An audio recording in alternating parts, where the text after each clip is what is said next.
नमस्ते बच्चों। अब हम 10वीं कक्षा के 16 पाठ बाल शक्ति इस पाठ के बारे में जानकारी प्राप्त करेंगे।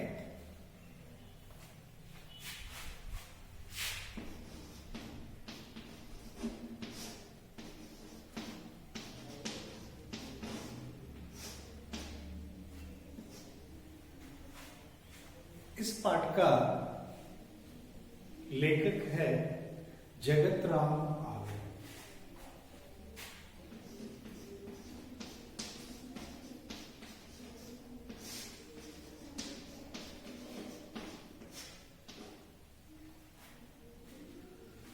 हम पहले इस पाठ के लेखक के बारे में जानकारी प्राप्त कर लेंगे।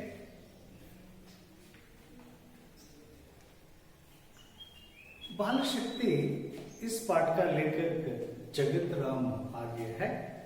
इनका जीवनावधि जीवित काल है सन 1910 से 1993 तक इनका जीवित काल है। ये 1910 में जन्म हुए हैं और 1993 में ये निधन हुए हैं। जगत राम आर्य जी का जन्म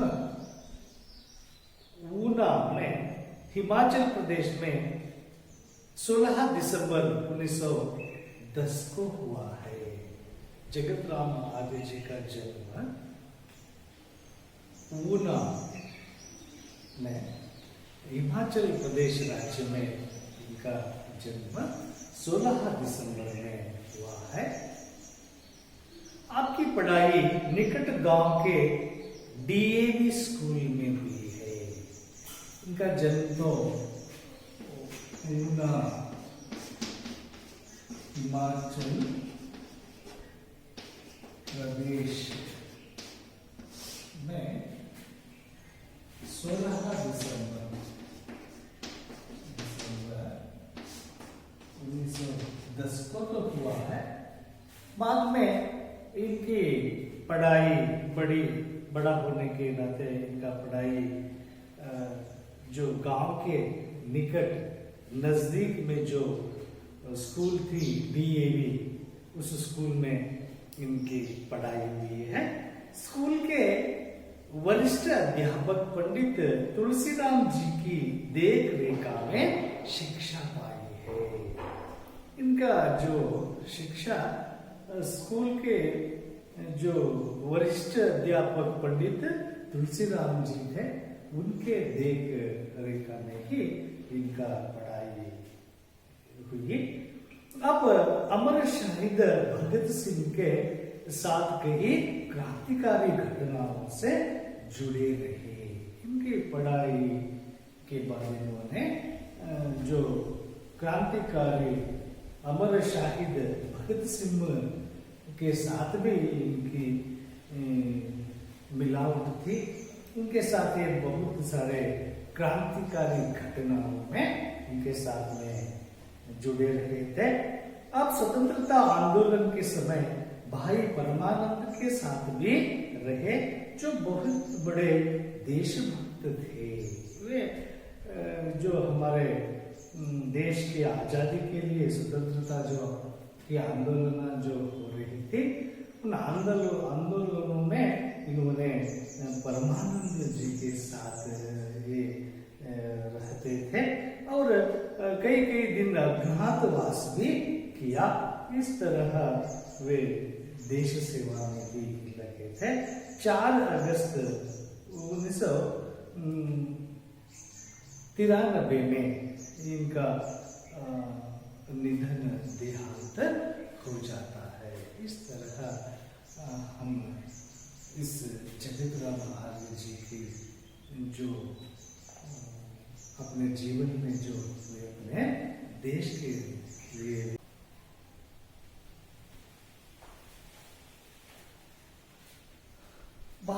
सृष्टि इस पाठ में हम जगत राम महावीर इस लेखक ने किस प्रकार बच्चों में जो अच्छे गुण होते हैं उन गुणों को हम उनके सहारा लेकर हम कैसे उन बच्चों में अच्छे गुण अच्छे आदत कैसे डाल सकते हैं, इसके बारे में एक लघु नाटक को उन्होंने लिखे हैं। क्या लिखे हैं उसके बारे में हम लोग जानकारी प्राप्त करेंगे। बच्चों में अच्छे और बुरे दोनों गुण होते हैं। हर एक बच्चे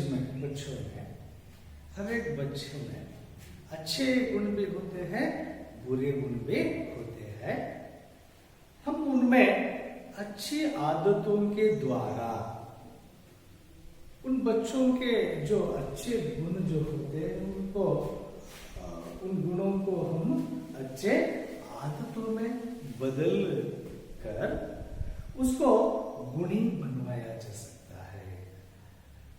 उन बच्चों को हम गुणवान बना सकते हैं। इस लघु नाटकीय में बच्चों की संगठित शक्ति को उजागर किया गया है, जो बहुत ही प्रेरणादायक है। इस लघु नाटक में यही बताने वाले हैं जगत राम महावीर जी।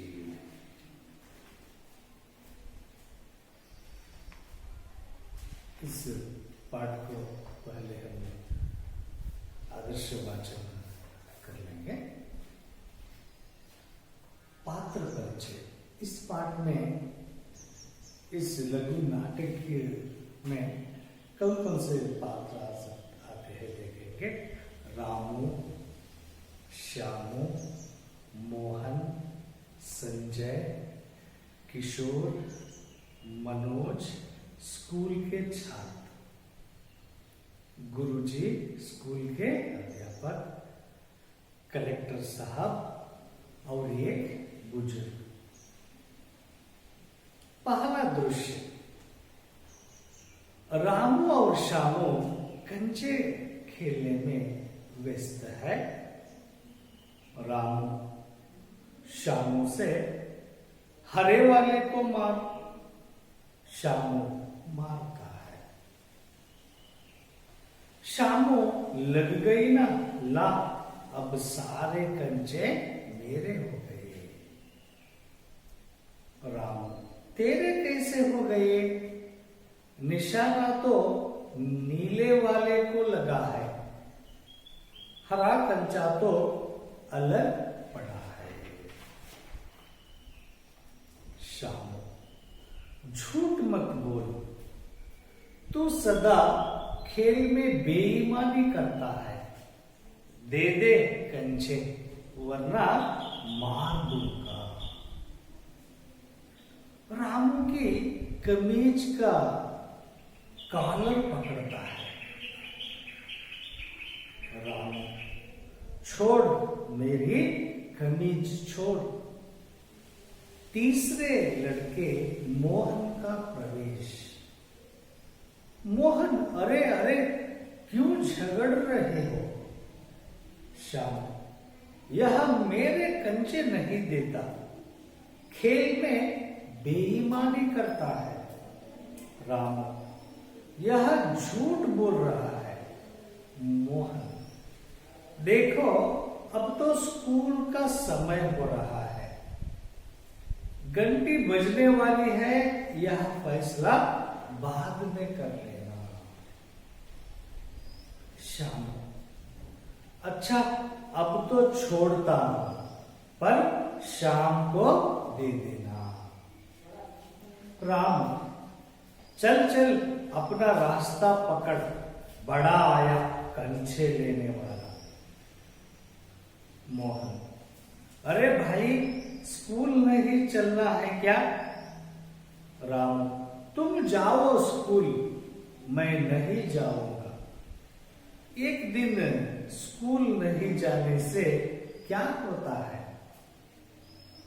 शाम मोहन भैया यह तो कई दिन स्कूल नहीं जाता, जिस दिन भी गृह कार्य नहीं करता उस दिन स्कूल से छुट्टी कर लेता है।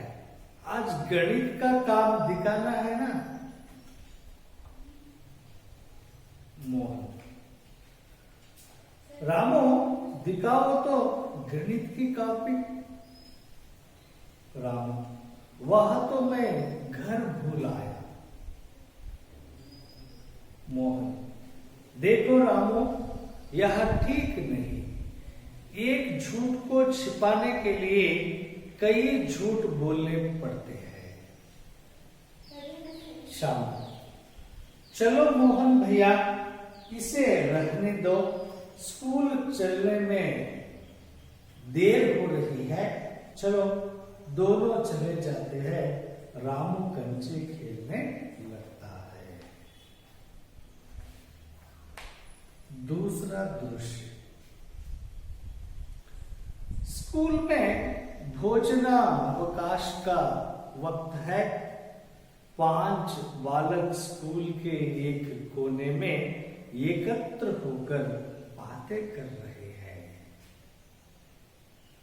शाम, देखो ना मोहन भैया, आज रामू ने खेल में फिर से मेरे साथ बेईमानी की।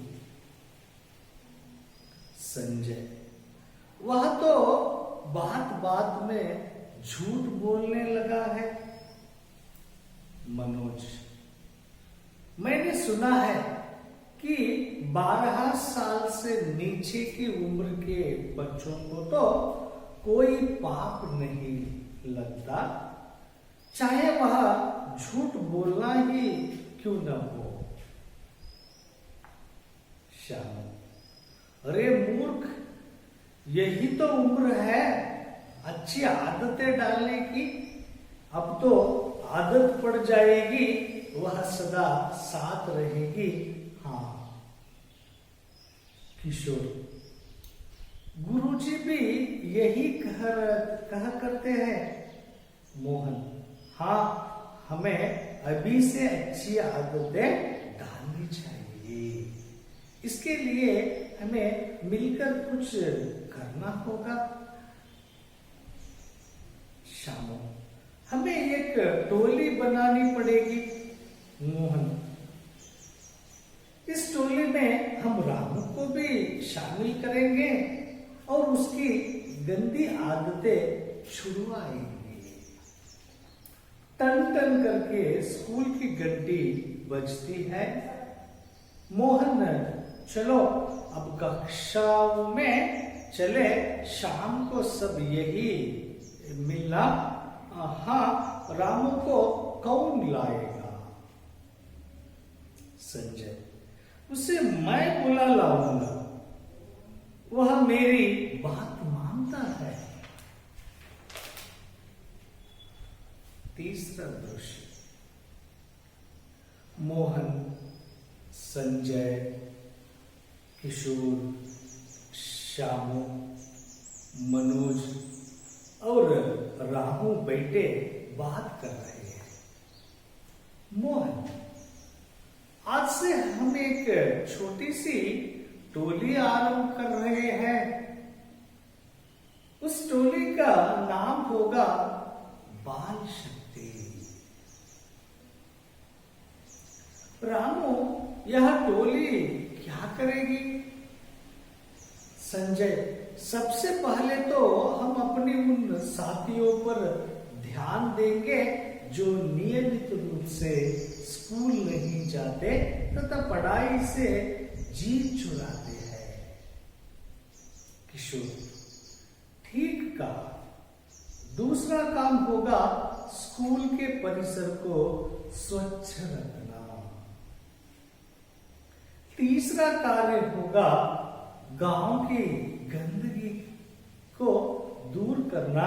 हम रोज 1 घंटा गांव की सफाई में लगाएंगे। मनोज, गांव में कई गड्ढे हैं, उसको मिट्टी से ढांपना होगा। श्यामू, गांव का कूड़ा डालने के लिए एक निश्चित जगह बनाएंगे तथा गांव के सभी भाइयों से कहेंगे कि कूड़ा उसी जगह में डाले। मोहन, टोली का अलग काम होगा गांव को हरा भरा रखना। हम गांव के चारों तरफ पेड़ पौधे लगाएंगे तथा अपने घर में भी फलदार पेड़ लगाएंगे। रामू, यह तो बड़े नेक काम है, हमें कल से ही काम शुरू करना चाहिए। संजय, पहले तू यह बता कि तू नियमित रूप से स्कूल जाएगा या नहीं? रामू, जाऊंगा। संजय, मनोज, हम सबको टोली के नियमों का पालन करना होगा। सब बच्चे हाँ करेंगे। शामू, अपनी टोली की मुखिया के रूप में मैं मोहन का नाम रखता हूं, आपकी क्या राय है? सब बच्चे हमें मंजूर है। चौथा दृश्य, 1 साल बाद गांव में विशाल सभा का आयोजन किया गया है। जिले के कलेक्टर, विधायक तथा सरपंच आए हुए हैं। गांव के सब लोग उपस्थित है। कलेक्टर, इस गांव को साफ सुथरा देखकर मुझे हार्दिक प्रसन्नता हुई है। गांव को एक नया जीवन प्रदान किया गया है। इन बच्चों की जितनी बढ़ाई की जाए उतनी ही थोड़ी है। इन सबने मिलकर गांव को स्वच्छ वातावरण दिया है। बाल शक्ति के कारण आपका गांव एक आदर्श गांव बन गया है। उपस्थित लोग तालियां बजाते हैं। कलेक्टर, सरकार की तरफ से बाल शक्ति टोली को 5,000 रुपए दिए गए हैं। इस टोली का मुखिया आकर यह राशि स्वीकार करे। मोहन जाता है। कलेक्टर साहब मोहन को 5,000 रुपए का लिफाफा देते हैं। मोहन, ये रुपए हम प्रधानाध्यापक जी को दे देंगे। स्कूल के पुस्तकालय में गरीब बच्चों के लिए हम पुस्तकों का प्रबंध करेंगे। एक बुजुर्ग, ये गांव के सच्चे सपूत है। सभी लोग बोलते हैं बाल शक्ति की जय।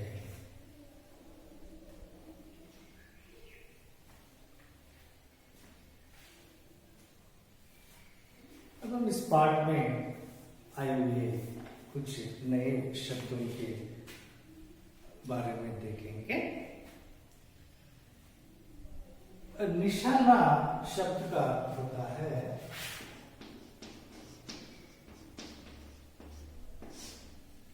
निशाना का होता है लक्ष्य।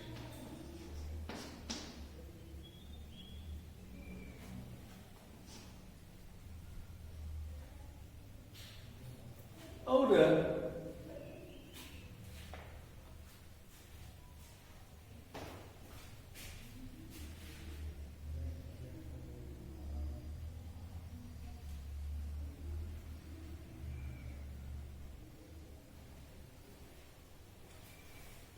बेईमानी, अप्रामाणिकता,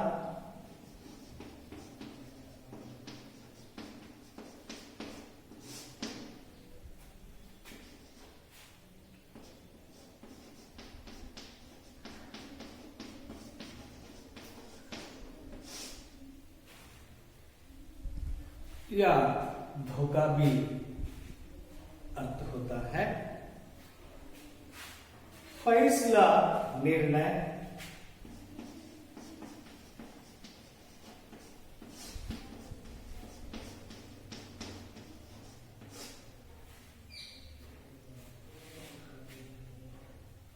गृह कार्य तो घर में करने के लिए दिया जाने वाला एक अभ्यास। उम्र, आयु, अवस्था। आदत,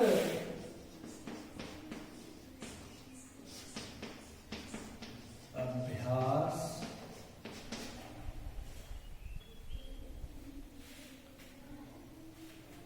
टोली, मंडली।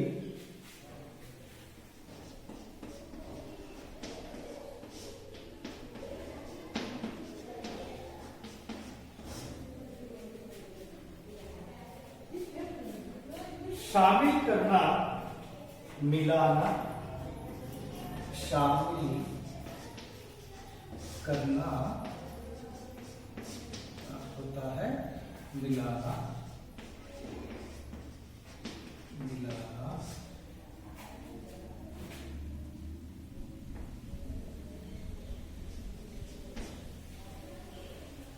और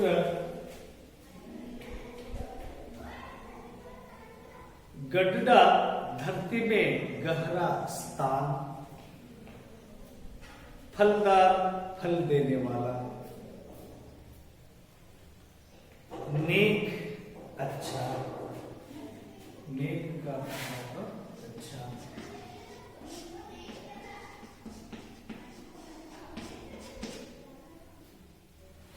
अच्छा।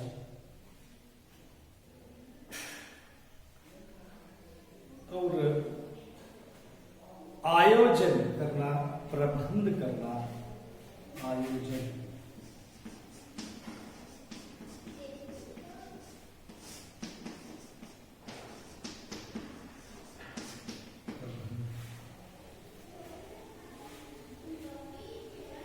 विधायक का अर्थ होता है व्यवस्था करने वाला, जो होता है विधायक। निर्णय करने वाला। विधानसभा के सदस्य कहते हैं विधायक का अर्थ। सरपंच, गांव का मुखिया। बड़ाई, प्रशंसा। लिफाफा, पत्र आदि भरकर भेजने की थैली होती है, उसे लिफाफा कहते हैं। सपूत, अच्छा बेटा, अच्छा लड़का।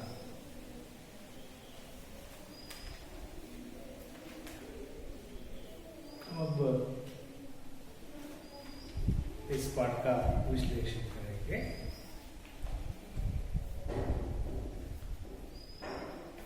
बाल शक्ति इस पाठ, इस लघु नाटक में जो आने वाले पात्र के बारे में हम पहले देखेंगे।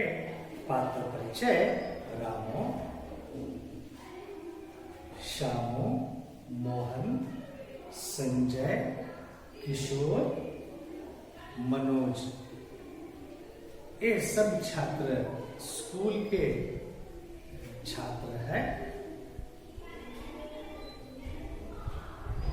और इस लघु नाटक में और एक पात्र आता है गुरुजी।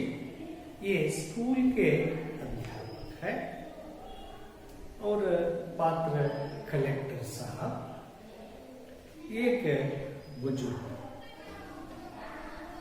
इतने पात्र इस नाटक में आते हैं। पहला दृश्य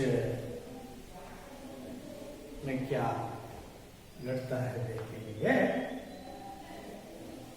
रामू और श्यामू कंचे खेलने में व्यस्त है। जो स्कूल के छात्र थे ना, रामू, श्यामू, मोहन, संजय, किशोर और मनोज, इनमें दो छात्र रामू और श्यामू, इन दोनों छात्रों ने कंचे खेलने में व्यस्त है। खेलते खेलते उनमें रामू कहता है, रामू श्यामू से कहता है, हरे वाले को मार। रामू श्यामू को कहता है, तुम हरे वाले कंचे को मार। श्यामू मारता है। रामू हरे वाले को मारने के लिए हरे वाले कंचे को मारने को कहता है, तो श्यामू मारता है। श्यामू लग गई ना। श्यामू रामू को, देख मैं मारा, लग गई ना, अब सारे कंचे मेरे हो गए। जो वह थे कंचे, ये सारे कंचे मेरे हो गए रामू। कर श्यामू रामू को बोलता है, तो रामू तेरे कैसे हो गए? ये श्यामू कंचे पूरे तेरे कैसे हो सकते हैं? निशाना तो नीले वाले को लगा है। मैं बोला था हरे वाले को मार, लेकिन निशाना लगा है नीले वाले को। कैसे तेरी हो सकती है? कैसे तेरे हो जाते हैं पूरे कंचे? हरा कंचा तो अलग पड़ा है। हरा कंचा तो अलग है। तो कैसे ये पूरे कंचे तेरी हो सकती है? रामू श्यामू से कहता है, तो श्यामू झूठ मत बोल। हे रामू, क्यों झूठ बोल रहा है तू? मत बोल झूठ। तू सदा खेल में बेईमानी करता है। हे रामू, हम तभी खेलते हैं, तो सदा क्या करता आ रहा है? तो बड़ी बेईमानी, हर समय हर वक्त तो बेईमानी ही खेल में करते ही आता है। दे दे कंचे वरना मार दूंगा। ऐसे बेईमानी करना छोड़, मुझे वे कंचे पूरे दे दे। नहीं दिया तो आपको मैं क्या करूंगा? मार दूंगा। दे दे मेरे कंचे। करता है तो रामू की कमीज का कॉलर पकड़ता है। उसे बहुत क्रोध आता है श्यामू को। तो वे रामू के कॉलर को, कमीज के कॉलर को जोर से पकड़ता है। दे दे कंचे मेरी, मैंने जीत ली है, फिर भी तुमने बेईमानी करते हो क्या? दे दो कर वे कहते हैं। तो रामू छोड़ मेरी कमीज, छोड़। ये कमीज के कॉलर वे पकड़ लेता है जोर से श्यामू। तो रामू, ये छोड़ दे श्यामू, मेरा कमीज क्यों पकड़ रखा है? छोड़। इस तरह दोनों झगड़े कर रहे हैं। तो तीसरे लड़के मोहन का प्रवेश। रामू और श्यामू कंचे के लिए दोनों झगड़ा करने लगे हैं। तो तीसरे लड़के मोहन का प्रवेश वहां होता है। मोहन आकर इन दोनों से, अरे अरे क्यों झगड़ रहे हो? ए रामू, ए श्यामू, क्यों झगड़ रहे हो तुम? तो श्यामू बोलता है, यह मेरे कंचे नहीं देता। देखो मोहन, ये मेरे कंचे नहीं दे रहे हैं। खेल में बेईमानी करता है। देखो मोहन, ये मेरे कंचे भी नहीं दे रहा है और खेल में बेईमान करता है। तो रामू यह झूठ बोल रहा है। तब रामू बोलता है, नहीं नहीं मोहन, ये श्यामू तो झूठ बोल रहा है, मैं बेईमानी नहीं कर रहा हूं। मोहन, देखो अब तो स्कूल का समय हो रहा है। ये रामू, श्यामू, आप झगड़ा करना छोड़ दे। अब स्कूल का समय हो रही है, घंटी बजने वाली है। यह फैसला बाद में कर लेगा। देखो अब स्कूल की समय हो रही है, अभी घंटी बजने वाली है। अब पहले हम सब स्कूल जाएंगे, बाद में हम इसके बारे में फैसला कर लेंगे। चलो हम पहले स्कूल चले। श्यामू, अच्छा अब तो छोड़ता हूं। जो रामू का कमीज का कलेवर जो कॉलर पकड़े रहता है, तो वह श्यामू छोड़ता है और छोड़ते हुए कहता है, अच्छा अब मैं छोड़ता हूं, पर शाम को दे देना। देखो रामू, मैं अब स्कूल जाना है, अब छोड़ता हूं, लेकिन शाम आप मुझे कंचे देना ही है। रामू, चल चल अपना रास्ता पकड़। अच्छा चल अपना रास्ता पकड़ के चल। बड़ा आया कंचे लेने वाला, बड़ा आया कंचे लेने वाला। चल कंचे देना है तो मैं देखेंगे बाद में, चल कर वे उसे कहता है। तो मोहन, अरे भाई स्कूल नहीं चलना है क्या? ए रामू, क्या आप स्कूल नहीं आएंगे? तब रामू, तुम जाओ स्कूल, मैं नहीं जाऊंगा। मोहन, आप जाओ, मैं स्कूल नहीं आऊंगा। एक दिन स्कूल नहीं जाने से क्या होता है? एक दिन स्कूल जाने से क्या हो जाता है? कुछ भी नहीं होने वाला है। मैं आज स्कूल नहीं आऊंगा। जाओ, आप जाओ कर रामू कहता है। तो श्यामू, मोहन भैया यह तो कहीं दिन स्कूल नहीं जाता। ये मोहन भैया उसे आप क्यों बुला रहे हो? वे एक दिन नहीं, बहुत सारे दिन स्कूल नहीं आने वाला है रामू।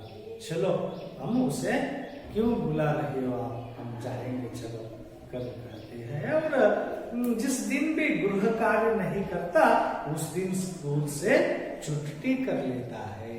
इतना ही नहीं मोहन, वे जिस दिन गृह कार्य नहीं करता है, उस दिन वे स्कूल की छुट्टी स्वयं ले लेता है और स्कूल नहीं आता है।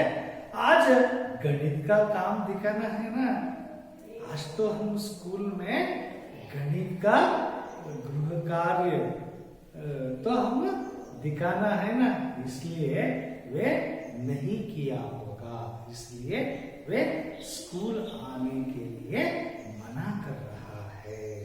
चलो हम जाएंगे।